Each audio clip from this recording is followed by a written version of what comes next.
toute la semaine, c'est Philippe Casteran, le chef de l'hôtel La Lorraine à Contrexéville, qui cuisine pour nous. On s'occupe de la deuxième recette de cette semaine. On est parti donc sur une salade fraîcheur avec du fenouil. Avec du fenouil. Des agrumes, de la pomme, de la poire. On va faire une petite vinaigrette toute légère. On est sur une recette vraiment très peu calorique.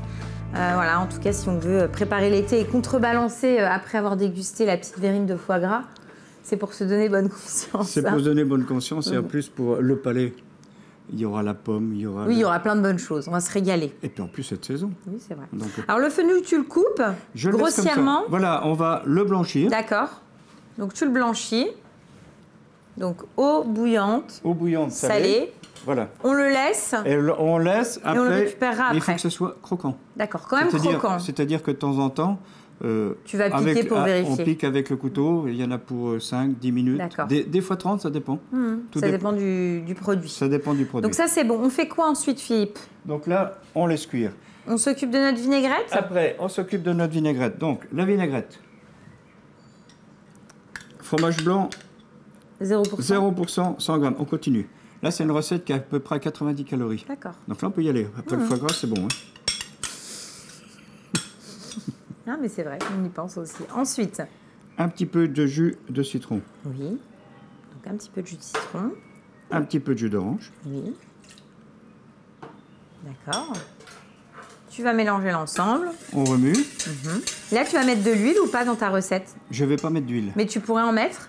Je pourrais en mettre oui et non, mais peut-être un petit peu d'huile d'olive, mais franchement, c'est pas la peine. D'accord, il n'y a pas besoin. Tu vois. Mais en tout cas, si nous, à la maison, on n'est pas dans une philosophie minceur, oui. L'idée, on peut rajouter, pour faire une vinaigrette classique, 2-3 cuillères d'huile d'olive. Oui, mais dans ce cas-là, il faudrait la mettre au début. D'accord. Hein, parce qu'autrement, elle va rester au-dessus, elle ne va pas se mélanger. Là, par contre, j'ai trouvé que c'était un peu fade à un moment donné. D'accord. Donc, j'ai trouvé un vinaigre de cidre au mûr. Donc, on va rajouter un petit peu. Là, c'est pas l'huile, mais c'est un peu de vinaigre. D'accord. Donc, pour donner un petit peu de peps. Pour donner un petit peu de peps. Hop. Et comme on est avec les pommes et les agrumes... Oui, ça fonctionnera bien. Ça fonctionnera bien. Donc, tu mélanges. On va saler, on va poivrer. Oui, donc tu assaisonnes. Alors, j'assaisonne déjà un petit peu. Par contre, tu verras tout à l'heure, quand on va tout mélanger, on va pouvoir rajouter du sel, on va pouvoir rajouter tout un tas de choses. Tu rectifieras si besoin. Pour pas que ça soit fade. Donc là, la vinaigrette, on l'a. C'est notre base. Là, on l'a. Donc là, on est bon. Ensuite, on va couper tous ces fruits. On commence quoi? Par la pomme, une demi-pomme? Alors, on peut l'éplucher ou pas l'éplucher. Tout dépend si on veut de la couleur, si on veut du croquant ou pas. Non, bah après, franchement, si c'est une bonne pomme, on dit toujours que c'est mieux de manger avec la peau. D'accord, donc il faut la laver. Ouais. Elle est lavée. Bon, bah voilà, c'est bon. Moi, je pense que c'est bien de la garder. En plus, ça va mettre de la couleur. Tu retires. Et puis, tu vas la couper quoi? En petites brunoises? On va la couper en brunoise. Je la coupe ou je la coupe? Ah bah, coupe-la. Ah, je continue. Donc, hop, l'idée, c'est de faire une brunoise. Est-ce que cette préparation-là, on peut le préparer d'avance ou tu me conseilles plutôt de le faire dernière minute? Alors, dernière minute peut être fait, mais on peut la faire un peu d'avance. Le pourquoi, c'est parce que quand on va le mélanger, on a le citron. Et ça ne va pas noircir on a l'acidité dedans, hein, ce qui éviterait de... Oui, c'est souvent, notamment la poire et la pomme, ce qui serait embêtant, c'est que ça noircisse. Mais là, avec le citron, si on le mélange en tout cas tout de suite à la vinaigrette, il n'y a pas de problème. Voilà. Hop là.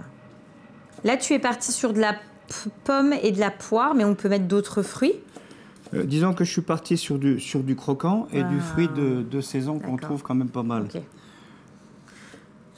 Oui, l'idée, c'est quand même qu'il y ait de la mâche. Et donc, pas que le fruit parte en compote, donc on ne peut pas prendre non plus n'importe quel fruit, quoi. Voilà, parce que je veux que ça soit croquant avec le fenouil. Voilà, là on est pas mal. On va faire ensuite, la poire. La même chose avec la poire. Alors la poire, je vais peut-être l'éplucher quand même un petit peu. En général, toi qui es justement un spécialiste de la cuisine minceur, si on veut faire un peu attention, le mieux c'est de quoi? De faire attention peut-être en entrée et dessert. En fait, l'idée c'est d'équilibrer un peu les différentes recettes, quoi. Sur une même il n'y a pas vraiment de plat. On peut prendre tous les plats. Oui. Tous les plats sont possibles. Tout, c'est d'équilibrer le menu. D'accord. Hein, si, par exemple, il y a un gros dessert, mettre une salade en entrée, un poisson, un épinard ou un légume au milieu, ou inversement. Hein, si on a le, mais je peux manger un moelleux au chocolat, par exemple. Oui, mais le moelleux au chocolat, bon, c'est riche, hein. 550, on est déjà à 350. Ah mince, je peux pas manger alors. Si, une entrée puis le moelleux. D'accord, ok. On évite la glace et puis la crème anglaise. Oui, bah ça coule de source. Là, on sent, même dans ta recette, on s'aperçoit que finalement, là, on arrive, j'ai hâte de voir ce que ça donne, mais même à faire une vinaigrette très légère avec des agrumes, du fromage blanc, quoi. Oui. Donc là, c'est bon, on a coupé les pommes et les poires. Les oranges, tu les as fait avant. Oui. Donc là, on va s'occuper de notre fenouil qu'on a blanchi. Et même principe, tu vas le couper en brunoise parce que là aussi, tu vas mélanger après tout l'ensemble avec ta vinaigrette. Donc on recoupe. Pareil, hein, même principe, en brunoise, on aura le fenouil, la pomme, la poire, les petits morceaux d'orange, fenouil blanchi qui est encore croquant. Qui est encore croquant. Bon bah super, on a tout, on n'a plus qu'à faire l'assemblage. Voilà, là on a tout. Les pommes, il ne faut pas les laisser trop longtemps, il vaut mieux les mettre le plus tôt possible. Donc, hein, pour pas qu'elles noircissent, hein, qu'elles restent bien blanches. Donc hop, on met donc pomme, poire. Pomme, poire. Ensuite, on met les oranges. Oui. On en garde 2-3 pour la décoration. Oui, d'accord. Donc les petits morceaux d'orange. On va rajouter le fenouil. Oui. Donc on va rectifier l'assaisonnement. Voilà. Et après, on n'a plus qu'à récupérer nos petites feuilles de salade et à dresser notre salade fraîcheur avec donc au milieu, au cœur de la laitue, on va mettre cette petite préparation avec tous ces fruits et ce fenouil. Et après, on n'aura plus qu'à goûter.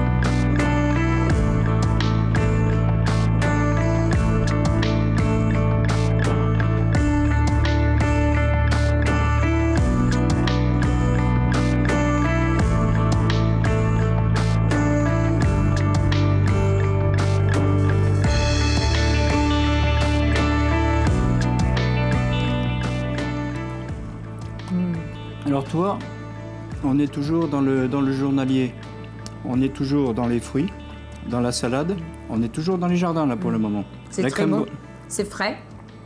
On a vraiment tous ces petits fruits qui se marient avec le fenouil. Moi j'adore le fenouil, avec la salade c'est top. On est vraiment sur une recette que j'apprécie beaucoup parce que oui, pour le coup c'est léger, c'est frais. Tu manges ça en été quand il fait chaud, c'est parfait quoi. Eh ben super, on va faire quoi ensuite, Philippe? Eh ben on va changer, on va faire un tartare d'avocat avec du saumon fumé, on va mettre un petit peu de poisson.